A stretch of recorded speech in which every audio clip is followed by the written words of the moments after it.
జీవితంలో మనము సహజ వ్యవసాయం వైపు మొదలుతున్నా కూడా ఇంకా మనకి స్ప్రేయర్ అవసరం చాలా ఉంది కాబట్టి స్ప్రేయర్ల మీద కూడా దీన్ని 12 నుంచి 5% కొత్త పంటల విస్తరణ పథకం కావచ్చు, ఐక్యం కావచ్చు, లాస్ట్ మనం చూస్తున్నట్టు ఫ్రూట్ కవర్స్ కావచ్చు, ఫార్మ్ పార్ట్స్ కావచ్చు, వారి హౌసెస్ కావచ్చు, ఇవన్నీ కూడా దాదాపు 30 నుంచి 50% పద్ధతిలో అమలు చేయడం జరుగుతుంది.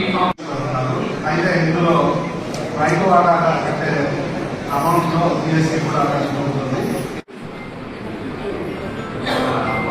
మాట్లాడుతున్నది జీఎస్టీ అనేది మన దైనందిన జీవితంలో ఒక భాగమైంది. ట్రేడర్స్ కానీ, బిజినెస్ పీపుల్ కానీ, అగ్రికల్చర్ ఇంప్లిమెంట్స్ కానీ, తర్వాత వెహికల్స్లో కానీ, లేకపోతే మనం డే టు డే కన్స్యూమ్ చేసే వస్తువులు అన్నింటినీ కూడా జీఎస్టీ అనేది ఒక భాగం అయిపోయింది.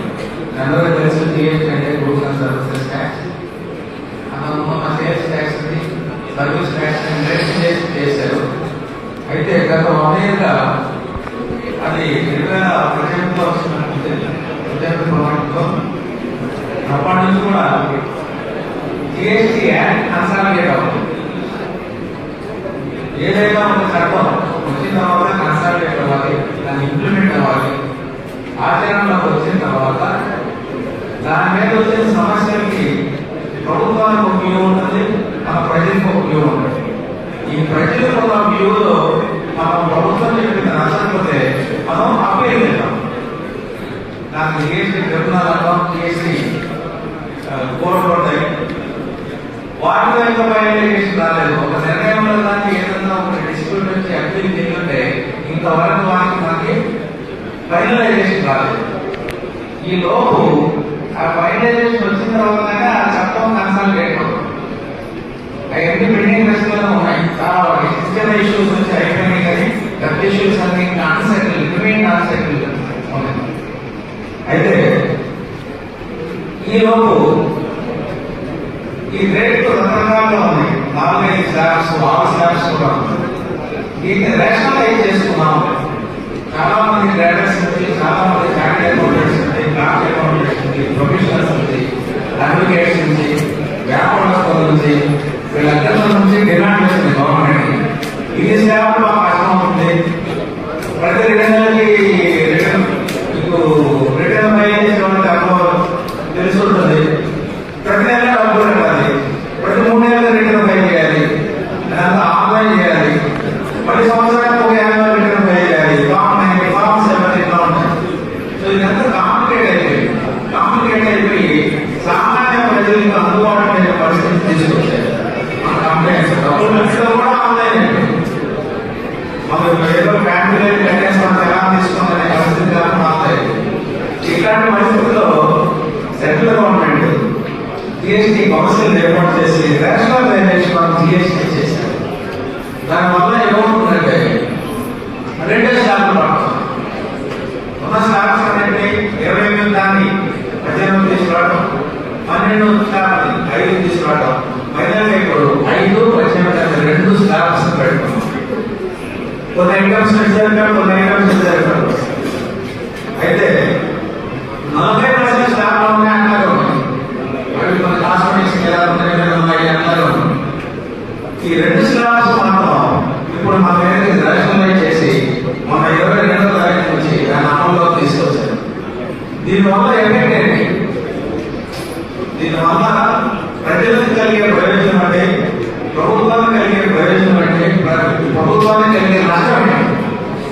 ప్రమాదంగా ప్రభుత్వానికి, కేంద్ర ప్రభుత్వానికి 80,000 నుంచి 1,50,000 కోట్లు దీనివల్ల కలెక్షన్ తగ్గే అవకాశం అంచనా వేస్తున్నారు. ఇప్పటివరకు ఎవరు అనుకోలేదు.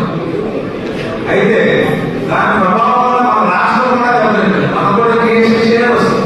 మనం 50% అంటే 50% ఇస్తారు. అయితే దానిలో కూడా మనం 8,000 నుంచి 10,000 కోట్లు మనకి నష్టం వచ్చే అవకాశం ఉంది. నష్టం ఎంత చేసి కలెక్షన్ తగ్గుతుంది. నష్టం రాలేదు, ప్రభుత్వానికి కలెక్షన్ తగ్గుతుంది. అయితే ఎందుకు చేస్తున్నారు ఇంకా?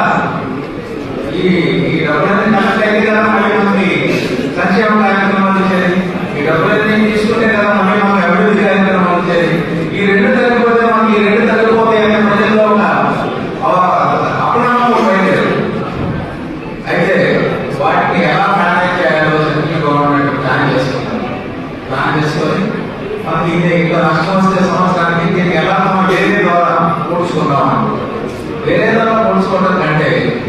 ప్రభుత్వం యొక్క ఉద్దేశం ఏంటంటే రేట్లు ఎప్పుడైతే తగ్గాయో వినియోగం పెరుగుతుందని వాళ్ళ ఉద్దేశం.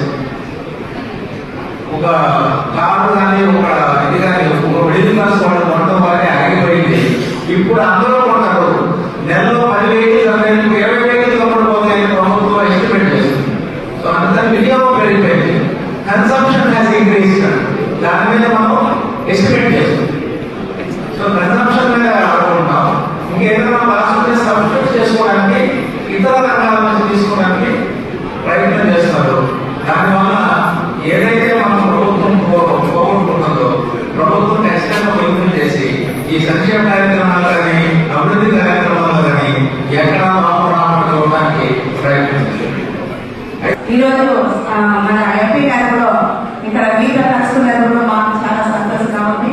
అదేవిధంగా ఈ జిఎస్టీ గురించి చెప్పాలంటే ప్రతి ఒక్క వస్తువు సాంబార్లో బియ్యము ఇది పప్పు ఇతర కూరగాయలు ఏదైనా తీసుకోవాలని చెప్పడం నెలకు 10,000 ఇస్తే 8 మందిలో జిఎస్టీ వస్తుంది.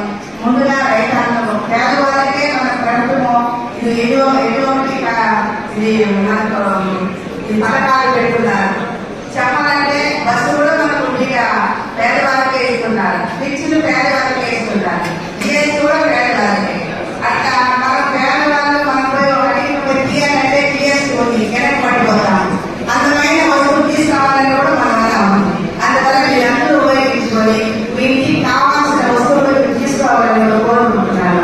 అదేవిధంగా ఒక ఇల్లు కట్టుకుంటే మా ఇంటికి మనకు మంచి కారు ఉండాలి, లేకపోతే స్కూటీ ఉండాలి, బుల్లెట్ బండి ఉండాలి, ట్యాంక్ ఉండాలి.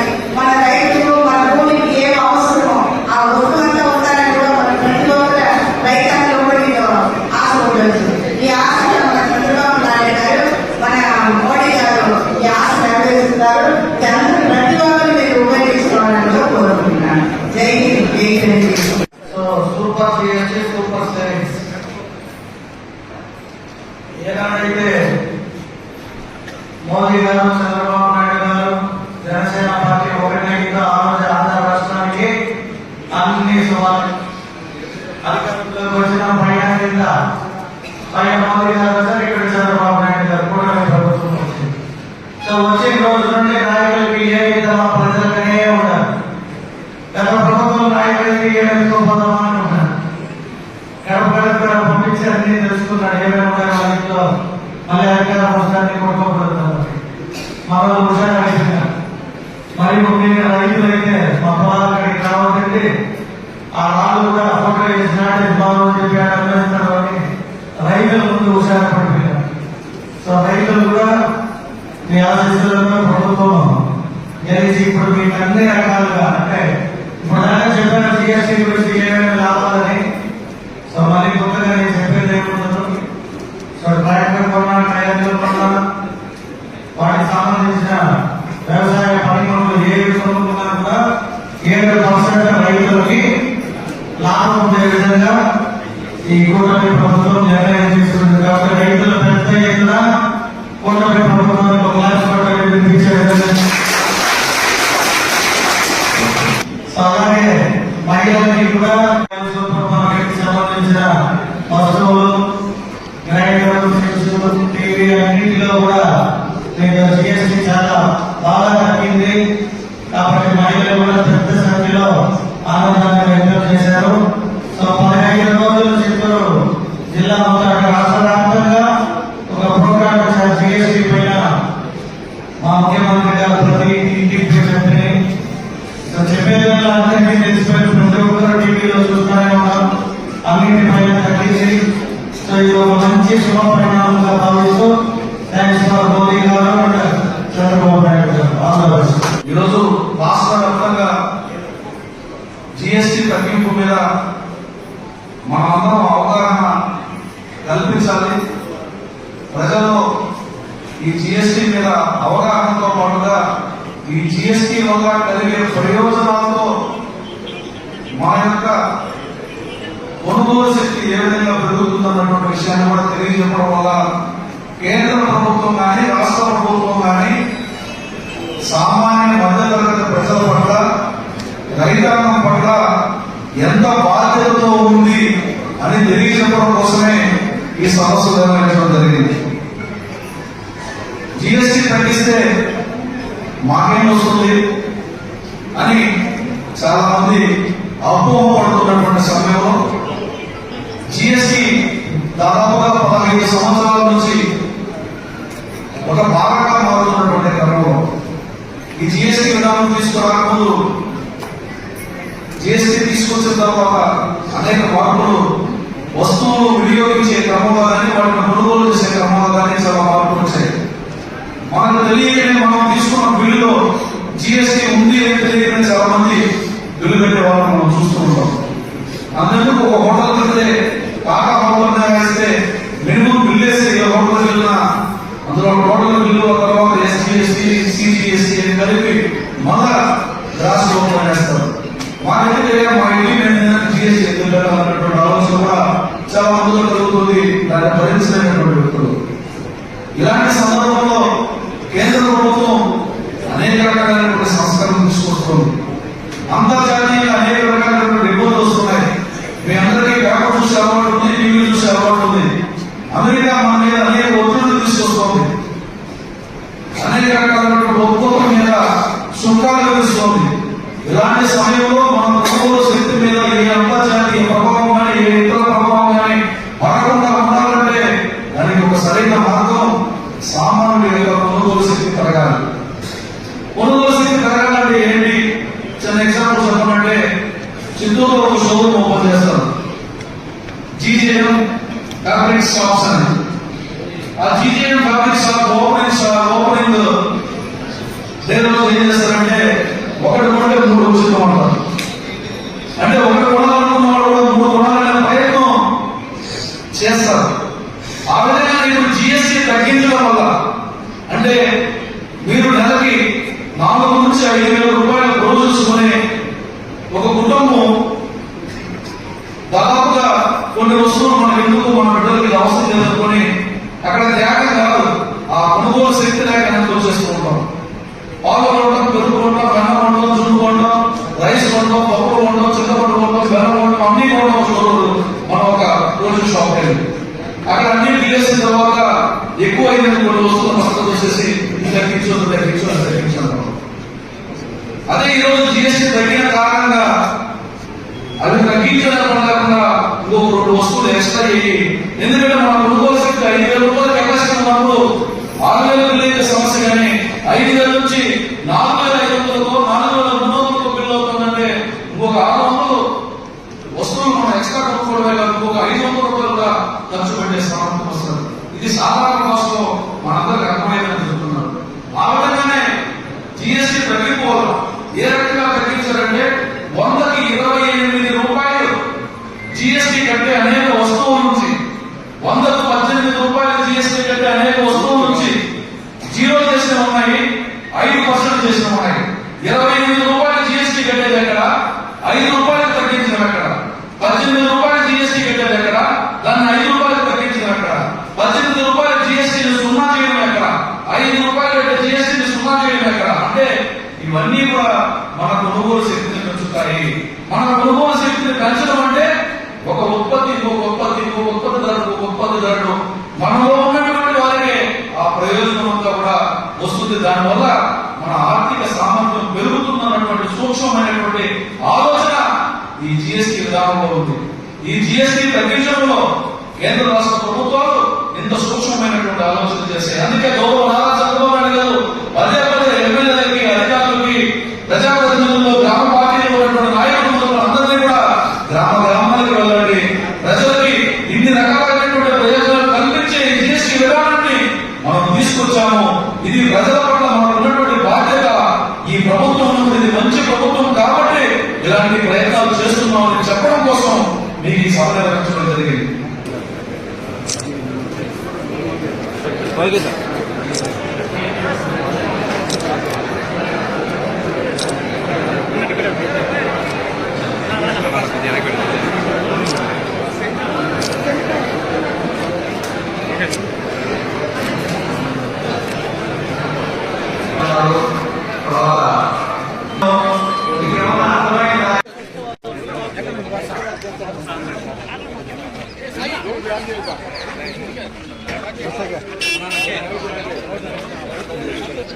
అది 44 उनको माँ गुरु बन लेता भैया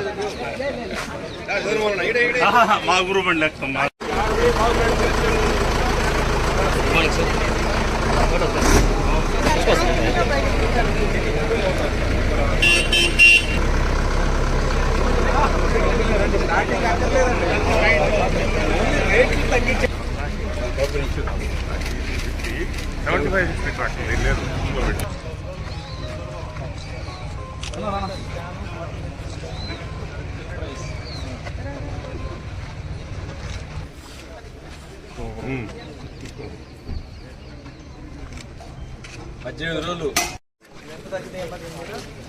సార్ 3000 వరకు తగ్గింది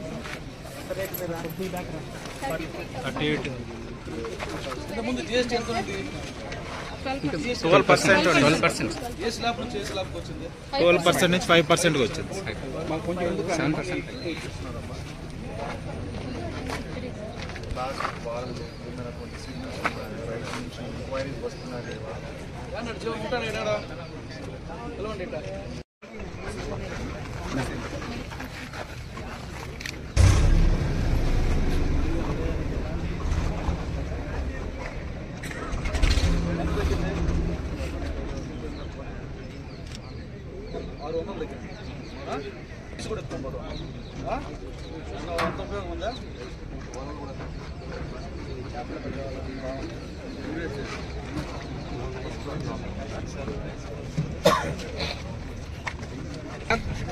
సైడ్ రానా